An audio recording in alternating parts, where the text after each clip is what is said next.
Okay. तो सुप्रभात। आपने देखा था कि पिछले दिन किस तरह से आपने यह देखा कि मेरे संघ की औरतें पाठ में मृदुला गर्ग ने यह बताया कि उनकी माँ कैसी थी, किस तरह स्वतंत्र विचारों वाली थी, भले ही वह शर्मीली थी लेकिन स्वतंत्रता के लिए सोचती थी। उनकी नानी कैसे स्वतंत्र विचारों वाली थी, उनके नाना की क्या स्थिति थी, लेकिन दोनों में कभी टकराव नहीं हुआ, तकरार नहीं हुआ।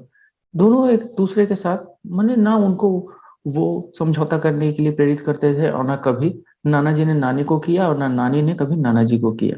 वहीं दादी की भी बात हुई। ठीक है। इस तरह से हमने यह देखा कि घूम फिर कर जो स्वतंत्र विचार था उन लोगों का था, यानी उन लोगों के तौर तरीका बिल्कुल उनका अलग था। यानी समाज में कहीं ना कहीं ऐसी परिस्थिति का होना अति आवश्यक है, और आज भी समाज में हम देखते हैं कि किस तरह से परेशानियां आती हैं। कारण क्या है कि हम चाहते हैं कि वो बदल जाएं, और वो चाहते हैं कि उनके अनुसार हम बदल जाएं, परंतु हम दोनों ही समझौता करना नहीं चाहते। ठीक है ना कहीं हमारा अहम हमें क्या करता है, पीछे हटा देता है, और समझौता न करने की वजह से ये सारी परेशानियां आती हैं। तो आखिर क्या किया जाए, हमें क्या करना चाहिए? हमें परिस्थितियों की नजाकत को समझते हुए जीवन में आगे बढ़ना चाहिए, मेरा यही कहना है। खैर, आगे क्या होता है, हम सीधे पाठ पर आते हैं और देखते हैं कि आगे क्या हुआ था। देखिए, तो हमने पाठ ये पढ़ लिया था। ठीक है। यहाँ हमने पढ़ लिया था ना। यहीं से शायद पढ़ना है। अच्छा, ये हो गया था, ये तो हो चुका था। बताइए, बताइए कहाँ तक आप लोग पढ़ चुके थे, उसके बाद हम लोग शुरू करते हैं। तो यहां तक हमने पढ़ लिया था, मुझे जहां तक याद आ रहा है। ठीक है। वो ठोस काम न करने का यह मतलब नहीं था कि माँ को आजादी का जुनून कम था। क्या सही है ना, यहीं से ना मैं देख लेता हूँ। अभी सुनाई दे रहा है ना मेरी आवाज? अभी मेरी आवाज आ रही है? ओके। तो चलिए शुरू करते हैं। तो देखा आपने, वो ठोस काम न करने का मतलब यह नहीं था कि माँ को आजादी का जुनून कम था। वो भरपूर था, और अपने तरीके से वे उसे भरपूर निभाती रही थी। जाहिर है कि जब जुनून आजादी का हो तो उसे निभाना भी आजादी से ही चाहिए, जिस तिस से पूछकर, उसके तरीके से नहीं, खुद अपने तरीके से। तो हमने अपनी माँ को कभी भारतीय माँ जैसा नहीं पाया। हम जैसे कि भारतीय माँ को क्या देखते हैं, बाल बच्चे संभालना, घर संभालना, पोछा लगाना, ये करना, मैंने सारे घर के कामकाज को संभालना, लेकिन ऐसा कभी भी लेखिका की माँ में ऐसा नहीं था। हमने अपनी माँ को कभी भारतीय माँ जैसा नहीं पाया। न उन्होंने कभी हमें लाड़ किया, यानी दुलार दिया, न हमारे लिए कभी खाना पकाया, और न अच्छी पत्नी बहू होने की सीख दी। न कभी हमें ये कहा कि देखो, अच्छी बहू बनो, अच्छी पत्नी बनो। ठीक है ना। कुछ अपनी बीमारी के चलते भी वे घर बार नहीं संभाल पाती थी, पर उसमें ज्यादा हाथ उनकी अरुचि का था। यानी ऐसा नहीं था कि वो नहीं कर सकती थी, अरे थोड़ा बहुत तो संभाल सकती थी, लेकिन वो चाहती भी नहीं थी ऐसा करना। उनका ज्यादा वक्त किताबें पढ़ने में बीतता था, बाकी वक्त साहित्य चर्चा में या संगीत सुनने में, और वे ये सब बिस्तर पर लेटे लेटे किया करती थी। फिर भी, जैसा मैंने पहले कहा था, हमारे परंपरागत दादा दादी या उनकी ससुराल के अन्य सदस्य उन्हें न नाम धरते थे, न उनसे आम औरत की तरह होने की अपेक्षा रखते थे। यानी उन्हें उम्मीद भी नहीं थी कि वैसा हो। ठीक है। आगे देखते हैं। उनमें सबकी इतनी श्रद्धा क्यों थी, आप सोच रहे होंगे, आखिर क्यों इतना ज्यादा सब लोग उनको मानते थे और ना कभी जोर करते थे कि तुम ऐसा करो, वैसा करो, वैसा बनो? आखिर क्या कारण था? तो उसका कारण देखते हैं क्या था। देखते हैं।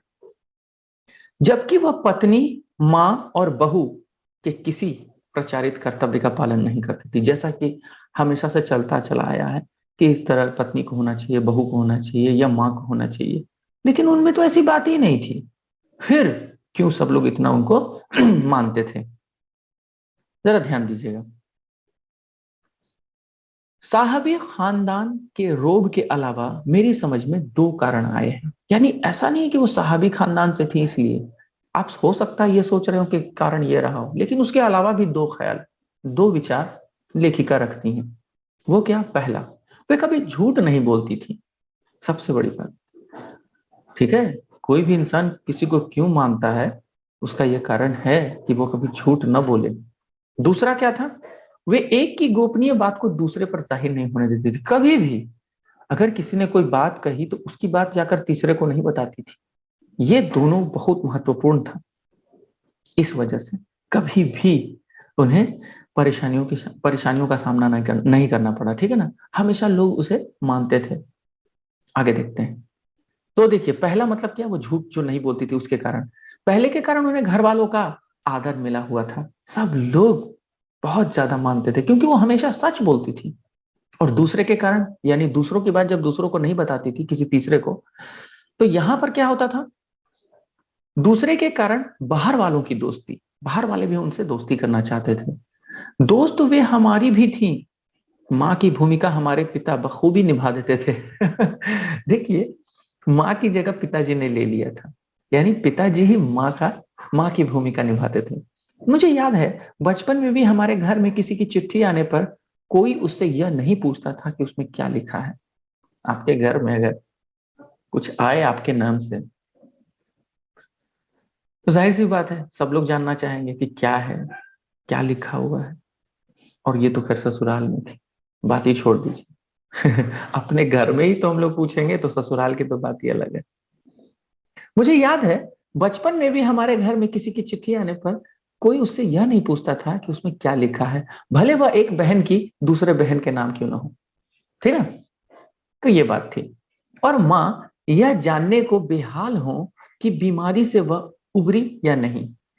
छोटे से घर में 6 बच्चों के साथ सास ससुर आदि रहते हुए भी हर व्यक्ति को अपना निजत्व बनाए रखने की छूट थी। इसी निजत्व, निजत्व मतलब क्या होता है? खुद की पहचान, अपना अस्तित्व, निजत्व बनाए रखने की छूट का फायदा उठाकर हम 3 बहनें, निजत्व मतलब अपनी निजी बात, एक तरह से यह भी कह सकते हैं। ठीक है, अपने बहनें और छोटा भाई लेखन के हवाले हो गए थे। यानी 3 बहन और एक छोटा भाई, ठीक है, सब लोग लेखन के हवाले हो गए थे। कौन कौन, देखते हैं। लीक से खिसके, अपने पूर्वजों में माँ और नानी ही रही होती तो गनीमत रहती। लेकिन पता है क्या हुआ? पर अपनी एक परदादी भी थी। ठीक है, परदादी, परदादी मतलब दादी की भी क्या होगा? परदादी मतलब क्या हो जाएगा बोलिए तो? यानी परदादी का मतलब क्या होगा? मम्मी की दादी। ठीक, पर अपनी एक परदादी भी थी। सही कह रहा हूं ना? परदादी मतलब कौन? यानी पिताजी के भी माँ। ठीक, पिताजी की माँ तो दादी हुई, और दादी की माँ, हाँ। तो ठीक है, आगे देखते हैं। अच्छा, किसी ने कुछ लिखा है, देखते हैं क्या लिखा है। दादी की माँ। हाँ ठीक, बिल्कुल सही, दादी की माँ। ठीक है ना, अब आगे देखते हैं। तो उन्होंने हाँ, लीक से खिसके अपने पूर्वजों में माँ और नानी ही रही होती तो गनीमत रहती। पर अपनी एक परदादी भी थी जिन्हें कतार से बाहर चलने का शौक था, यानी लीक से हटकर। उन्होंने व्रत ले रखा था कि अगर खुदा के फजल से, यानी भगवान के, ईश्वर की मर्जी से उनके पास कभी 2 से ज्यादा धोतियां हो जाएंगी, यानी जितनी जरूरत है उससे ज्यादा अगर उनके पास हो जाए, तो वे तीसरा दान कर देंगी, यानी किसी को दे देंगी। जैन समाज में अपरिग्रह, अपरिग्रह मतलब त्याग, ठीक है ना, कि सनक बिरादरी बाहर हरकत बाहर हरकत नहीं मानी जाती। ठीक है ना, यहां देखिए जरा सा, यहां देखिए लिखा हुआ, अपरिग्रह का मतलब होता है संग्रह ना करना, किसी से कुछ ग्रहण ना करना। ठीक है, इसको कहते हैं अपरिग्रह। अब यहां देखते हैं, तो कि सनक बिरादरी बाहर हरकत नहीं मानी जाती थी, इसलिए वहां तक तो ठीक था। पर उनका असली जलवा तब देखने को मिला जब मेरी माँ पहली बार गर्भवती हुई। यानी लेखिका की माँ की बात है। तो लेखिका की माँ जब पहली बार गर्भवती हुई तो क्या हुआ, जरा देखिएगा। मेरी परदादी ने मंदिर में जाकर मन्नत मांगी कि उनकी पतोहू का पहला बच्चा लड़की हो। आज भी मुझे बता दीजिए कितने लोग हैं जो इससे सहमत होंगे? कि ऐसा होता है। अरे हम अपने घर में ही लड़का चाहते हैं, सोचिए। मगर वैसी परिस्थिति में भी कौन है? सास सासू माँ कह रही है कि मुझे पहला जो बच्चा लड़की चाहिए। यह गैर रवायती मन्नत मांग कर ही उन्हें चैन नहीं पड़ा। अब ऐसा नहीं था सिर्फ इतना ही मांगा और तो उनको चैन मिल गया हो। उसे भगवान और अपने बीच पोशीदा रखने के बजाय सरेआम उसका ऐलान कर दिया। पोशीदा मतलब सीक्रेट, रहस्य। वो चाहती तो उसको छिपा कर रख सकती थी अपने तक, लेकिन उन्होंने सारे सारे मोहल्ले में सबको बता दिया कि भाई मुझे पहला लड़की चाहिए, पहला बच्चा लड़की होनी चाहिए, सबको बताया। ठीक है ना? तो लोगों के मुंह खुले के खुले रह गए, सब लोग अवाक, अरे इनको लड़की चाहिए। उनके फितूर की कोई वाजिब वजह ढूंढे न मिली। ऐसा नहीं था कि वो कुछ चाहती थी, क्या चाहती थी। और अगर आप ये सोच रहे हो कि उनको कभी लड़की नहीं होगा, तो ऐसा भी नहीं था। यह भी नहीं कह सकते कि खानदान में पुश्तों से कन्या पैदा नहीं हुई थी। इसलिए माँ जी बेचारी कन्यादान के पुण्य के अभाव को पूरा करने के चक्कर में थी, क्योंकि पिताजी की ही नहीं दादाजी की भी बहनें मौजूद थी। ऐसा भी था। हाँ, पहला बच्चा हर बहू का बेटा होता रहा था हमेशा से। ठीक है ना? खैर, माँ जी ने अपनी तरफ से कोई सफाई नहीं दी, बल्कि बदस्तूर, बदस्तूर का मतलब क्या होता है? नियम से। बल्कि बदस्तूर मंदिर जाकर मन्नत दोहराती रही, रोज रोज बार बार बार बार बार बार यही कहती रही कि मुझे लड़की चाहिए, मुझे लड़की चाहिए, मुझे पहला बच्चा लड़की चाहिए। यानी मैं नतनी चाहती हूँ। नहीं, नतनी बोलेगी ना, कि पोती बोलेगी, पोती बोलेगी। खैर, माँ जी ने अपनी तरफ से कोई सफाई नहीं दी, बल्कि बदस्तूर मंदिर जाकर मन्नत दोहराती रही। पूरा नुकड़ पूरा नकुड़ गांव, नकुड़ गांव का नाम था, नकुड़ गांव जानता था कि माँ जी का भगवान के साथ सीधा सीधा तार जुड़ा हुआ था। यानी कहने का मतलब क्या है? वो जो मांगती थी ना, उन्हें मिल जाता था। ठीक, अब देखिए उसके लिए क्या लिखा हुआ है, जरा सुनिए। बेतार का तार, इधर वह तार खींचती, उधर टन से तथास्तु बजता। यानी कि चलो हो गया, आपकी मन्नत पूरी हो गई। ऐसा हो जाता था, पता नहीं क्यों, मगर होता था। मेरी दादी तो पहली मर्तबा में ही तैयार हो गई थी कि गोद में खेलेगी तो पोती। ठीक है, यहाँ पे क्लियर हो गया। पर माँ जी की आरजू किस कदर रंग लाएगी, उसका कोई भी गुमान न रहा हो। कोई नहीं जानता था कि क्या होगा आगे। पता है आगे क्या हुआ? जरा ध्यान दीजिएगा इधर। लड़की की गैर वाजिब जुस्तजू सुन भगवान कुछ ऐसी अफरा तफरी में आ गए कि एक न दो, पूरी 5 कन्या एक के बाद एक धरती पर उतार दी। भगवान को क्या कहें, माँ जी के सामने तो नामी चोर भी अफरा तफरी में आ जाते थे। माँ जी और नामी चोर का किस्सा होश संभालने के बाद मैंने कई बार सुना था। चोर के दीदार की खुशनसीबी भी हाथ आई थी। ठीक है, अब देखिए क्या हुआ था। हुआ यूं था, अब किस्सा क्या था जरा सुना रहे। हुआ यूं था कि किसी शादी के सिलसिले में नकुड़ की हवेली के तमाम मर्द बारात में दूसरे गांव गए हुए थे। औरतें सज धज कर रत जगा मना रही थी, यानी रात को जग कर मजे कर रही थी। नाच गाने और ढोलक की थाप के शोर में नामी चोर कब सेंध लगाकर, यानी अचानक से अपनी जगह बनाकर वो घुस गया घर में। हवेली में घुसा, किसी को खबर न हुई। पर चोर था बदकिस्मत, जिस कमरे में घुसा उसमें माँ जी सोई हुई थी। औरतों के शोर से बचने को वे अच्छा, यहाँ माँ जी मतलब वहां दादी है। ठीक है, औरतों के शोर से बचने को वे अपना कमरा छोड़ दूसरे में जा सोई थी। चोर बेचारा तमाम जुग्राफियां दिमाग में बिठला कर उतरा था। यानी उसने सोचा था ऐसे ऐसे घुसना, इधर से जाना, वैसे जाना। ठीक है, लेकिन कोई फायदा नहीं। उसे क्या पता था कि इतनी बड़ी बूढ़ी पुरखिन जगह बदल लेगी। खैर, बुढ़ापे की नींद ठहरी, चोर के दबे पांव की आहट से ही खुल गई। कौन? माँ जी ने इत्मीनान से पूछा। जी मैं। चोर ने युगों से चला आ रहा पारंपरिक असंगत जवाब दे दिया कि मैं हूं। ठीक है, तो इनका रिएक्शन कुछ वैसा नहीं था। उन्होंने क्या कहा? पानी पिला। माँ जी ने कहा, जी मैं। चोर झिझक कर रह गया। तब तक माँ जी बिस्तर के बराबर में टटोल कर देख चुकी थी, लोटा खाली था। ऐसा कर, उन्होंने कहा, यह लोटा ले और कुएं से पानी भर ला।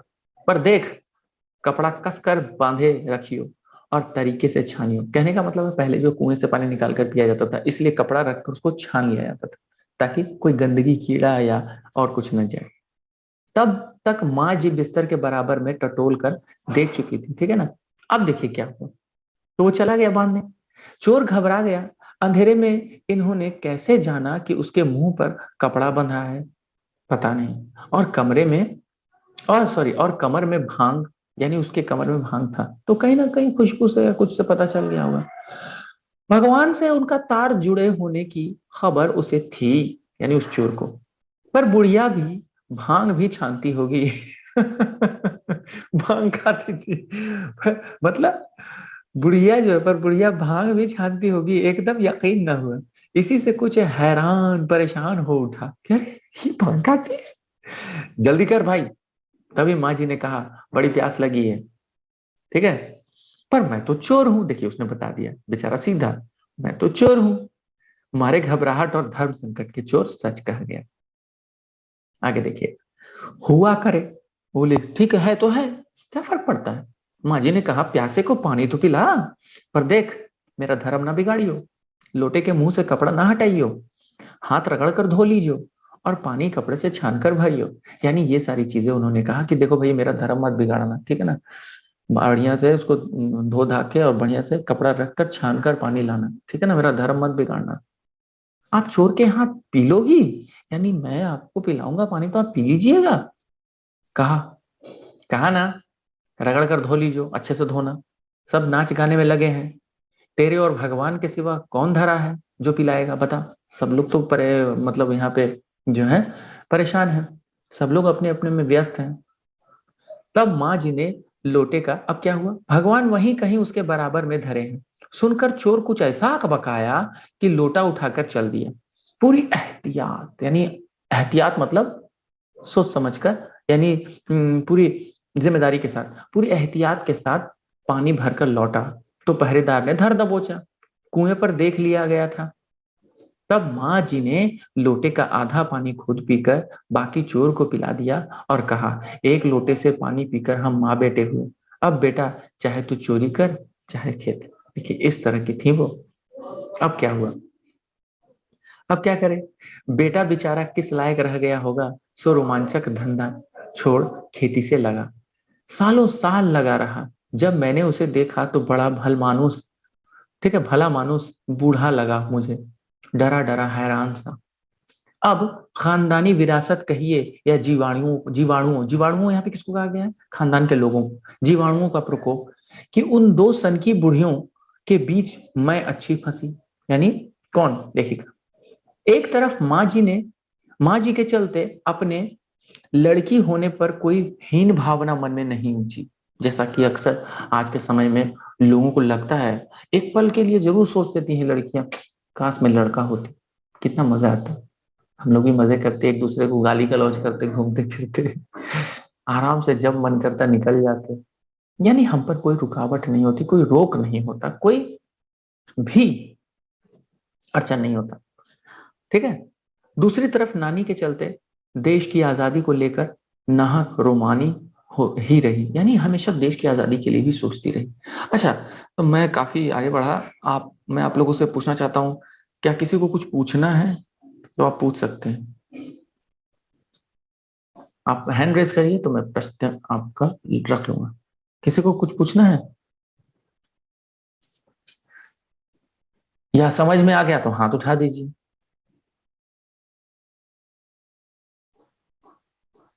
चलिए समझ में आ गया। काफी रोमांचक यह कहानी है, आपको मजा आएगा। तो चलिए एक काम करते हैं, तो जब समझ में आ ही गया है, कोई प्रश्न नहीं, तो फिर आगे बढ़ते हैं। देखिए, अब देखिए, महत्वपूर्ण है ये, कैसे बदलाव आता है। 15 अगस्त 1947 को जब देश को आजादी मिली, या कहना चाहिए जब आजादी पाने का जश्न मनाया गया, तो दुर्योग से मैं बीमार थी। लेखिका कह रही कि मैं बहुत बीमार थी उन दिनों। टाइफाइड, टाइफाइड, ठीक है ना, खासा जानलेवा रोग माना जाता था। इसलिए मेरे तमाम रोने धोने के बावजूद डॉक्टर ने मुझे इंडिया गेट जाकर जश्न में शिरकत करने की इजाजत नहीं दी। क्योंकि डॉक्टर अपने नाना के परम मित्र उनसे ज्यादा नाना थे। इसलिए हमारे पिताजी, जो बात बात पर सत्ताधारियों से लड़ते भिड़ते फिरते थे, चुप्पी साध गए, क्योंकि बहुत परम मित्र थे। और उन्होंने जब कह दिया कि नहीं जाना है, वो डॉक्टर साहब थे। डॉक्टर साहब तो मेरे किसके, देखिए, चूंकि डॉक्टर साहब ने नाना के तो परम मित्र थे ही, लेकिन नाना उनसे बड़े उनके परम मित्र थे। यानी नाना जो है डॉक्टर के मित्र थे, लेकिन डॉक्टर साहब उनसे ज्यादा उनके परम मित्र थे। इसलिए डॉक्टर साहब ने अगर कह दिया नहीं जाना है, मतलब नहीं जाना है, इसलिए वो चुप हो गए। मैं बदस्तूर रोती कलपती रही। क्या कोई बच्चा इकलौती गुड़िया के टूट जाने पर रोया होगा? मेरी उम्र तब 9 बरस की थी, मात्र 9 साल। ठीक है ना? इतनी छोटी नहीं कि गुड़िया से बहलती, और इतनी बड़ी नहीं कि डॉक्टरी तर्क समझती। ठीक है ना? तंग आकर पिताजी मुझे ब्रदर्स कारामजो उपन्यास पकड़ा गए। एक उपन्यास है, ठीक है ना? किताबें पढ़ने का मुझे मेराक था, यानी लत।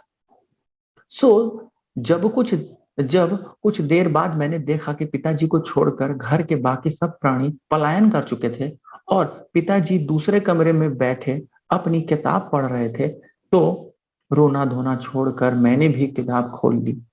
एक बार शुरू कर लेने पर उसने मुझे इतनी मोहलत यानी इजाजत नहीं दी कि दोबारा रोना शुरू करूं या कोई और काम पकड़ूं। मैं कंटिन्यू यानी लगातार पढ़ती रही। उस वक्त ब्रदर्स कारामजो मुझे देने में क्या तुक थी, तब मेरी समझ में नहीं आया। किताब कितनी समझ में आई, वह अब तक नहीं जानती, क्योंकि उसके बाद इतनी बार पढ़ी कि सारे पाठ आपस में गड़मड़ हो गए, यानी गड़बड़ा गए। कितना पहली बार में पल्ले पड़ा, कितना बाद में कहना मुश्किल है, पर इतना विश्वास के साथ कह सकती हूँ कि उसका एक अध्याय, जो बच्चों पर होने वाले अत्याचार अनाचार पर था, मुझे पहली बार में ही लगभग कंठस्थ हो गया था। उम्र के हर पड़ाव पर वह मेरे साथ रहा और मेरे लेखन के एक महत्वपूर्ण भाग को प्रभावित करता रहा। जैसे जादू का कालीन, इन्होंने जो लिखा है उसको प्रभावित किया था, खास करके ब्रदर्स कारामजोब की वजह से। मेरा नाटक नहीं, वह 3 किलो की छोरी, ठीक है ना, जैसी कहानियां, वह कठगुलाब उपन्यास के कई अंश, उसमें आपको ये नजर आएगा इसका प्रभाव। ठीक है, आगे देखते हैं। माँ जी की मन्नत का असर रहा होगा कि मैं ही नहीं, मेरी चारों बहनें भी लड़की होने के नाते किसी हीन भावना का शिकार नहीं हुई। नानी माँ और परदादी की परंपरा बरकरार रखते हुए लीक पर चलने से भी इनकार किए रही। अब देखिए, पहली लड़की जिसके लिए मन्नत मांगी थी, वह मैं नहीं, मेरी बड़ी बहन थी, मंजुला। ठीक है, याद रखिएगा। ये देखिए यहाँ पे मंजुल, मंजुल है, सॉरी, मंजुल भगत। बड़ी बहन कौन थी? मंजुल भगत। घर का नाम था रानी, बाहर का मंजुल। लेखिका अवतार हुआ मंजुल भगत, क्योंकि लिखना शादी के बाद शुरू किया, और अपना नाम बदलकर पति का ग्रहण करने में कोई हीन भावना आड़े नहीं आई। इसलिए पैदाइशी जैन नाम छोड़ भगत बनी। दूसरे नंबर पर मैं थी, घर का नाम उमा और बाहर का मृदुला, यानी मृदुला गर्ग। मैंने भी शादी के बाद लिखना शुरू किया, तो बतौर लेखिका नाम चला मृदुला गर्ग। मुझे याद है, जब हमने लिखना शुरू किया, उससे कुछ पहले नारीवाद का चलन हुआ था, यानी नारी सशक्तिकरण, नारी के बारे में ये सब चल रहा था। ठीक है ना? जब हमने लिखना शुरू किया, उससे कुछ पहले नारीवाद का चलन हुआ था। शादी के बाद नाम न बदलने का रिवाज उसी ने चलाया था। मन्नू भंडारी का हवाला देकर हमसे पूछा भी जाता था कि आप लोग इतनी पोंगापंथी घर घुस्सू क्यों हो? पोंगापंथी मतलब पुरानी बातों को मानने वाली और हमेशा घर में रहने वाली क्यों है? ठीक है, नाम क्यों बदला? हमारे पास इसका कोई ढंग का जवाब नहीं होता था, अब भी नहीं है। पर नाम बदलने से अपने व्यक्तित्व का कोई नुकसान होते मैंने नहीं देखा। पूछने को तो पिताजी से लोग यह भी पूछते थे कि 5 बेटियों से आपका मन नहीं भरा, जो हर बेटी के दो दो नाम रख छोड़े हैं, सोचिए। अच्छा जवाब था, ठीक है ना? अच्छा प्रश्न भी था। मुझसे छोटी बहन का घर का नाम है गौरी और बाहर का नाम है चित्रा, यानी तीसरी बहन थी। पहला मंजुल भगत, दूसरा ये खुद यानी मृदुलागन, और तीसरा चित्रा, यानी इसका नाम क्या था? देखिए यहाँ पे छोटी बहन का नाम गौरी या चित्रा आप कह सकते हैं। ठीक है, चित्रा के नाम से आज भी वो लिखती, वो नहीं लिखती, अच्छा सॉरी, वो नहीं लिखती।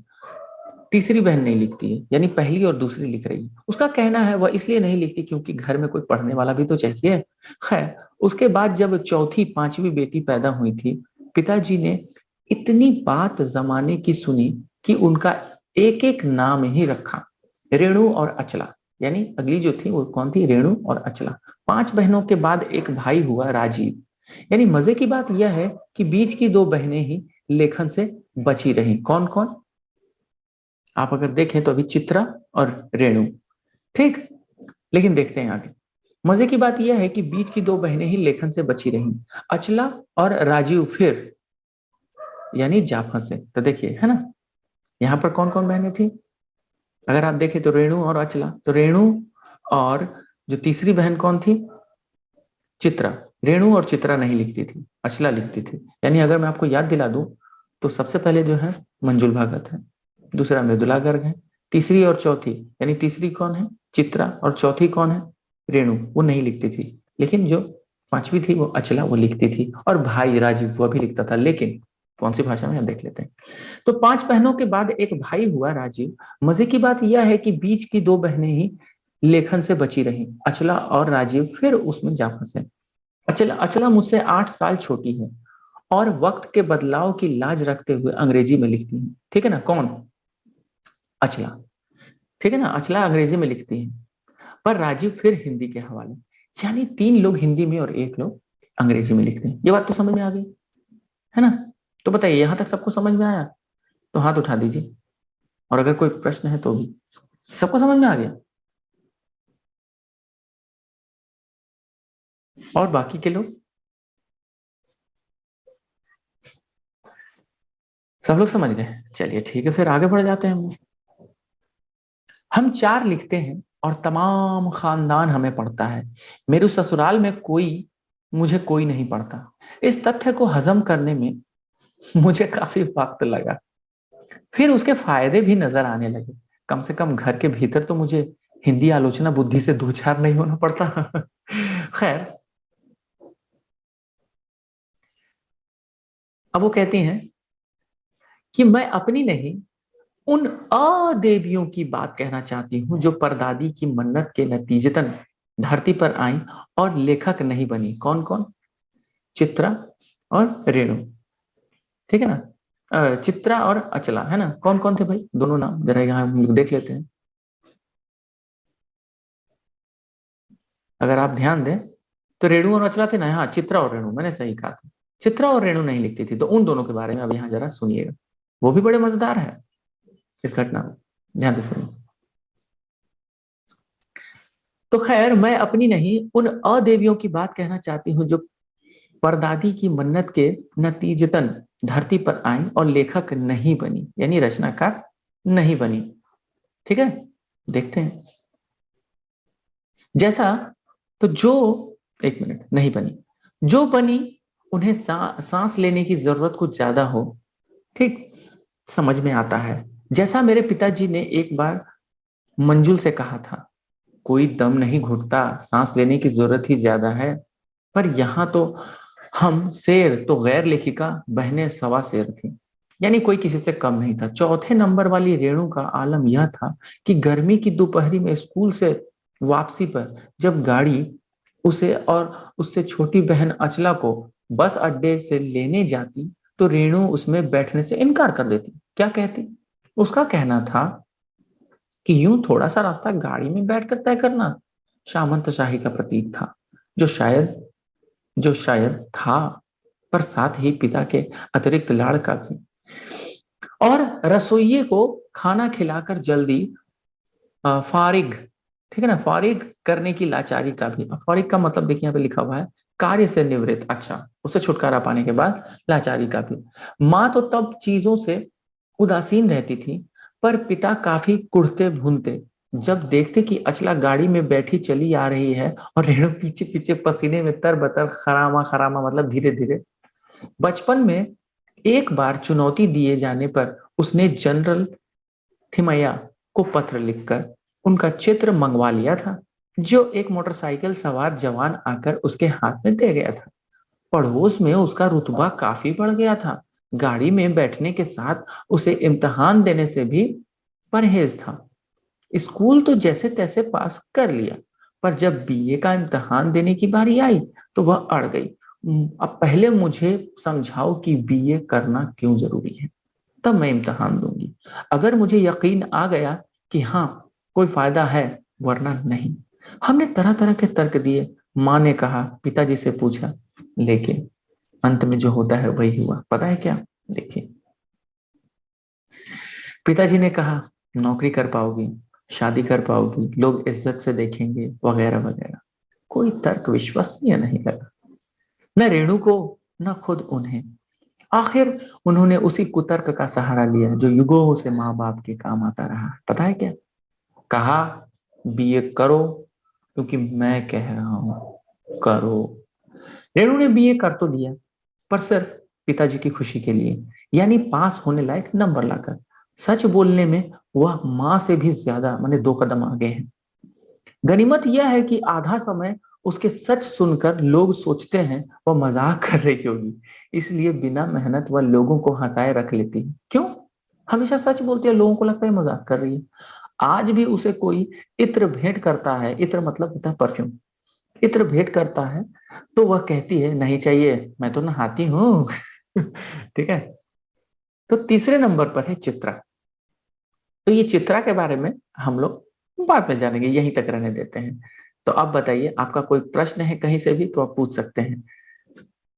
किसी का भी कोई प्रश्न है कहीं से तो आप पूछिए। और अगर समझ में आ गया है तो हैंड रेज कर दीजिए। पीयूष, हाँ सब लोगों ने हाथ उठाया, खुशी भी, अरे वाह, आप लोग आजकल बहुत टैलेंटेड हो गए, बहुत जल्दी समझ जाते हैं। साहिल, विनायक, क्या आप लोग समझ गए? विनायक, अरे वाह। चलिए फिर, आज के लिए इतना ही। धन्यवाद।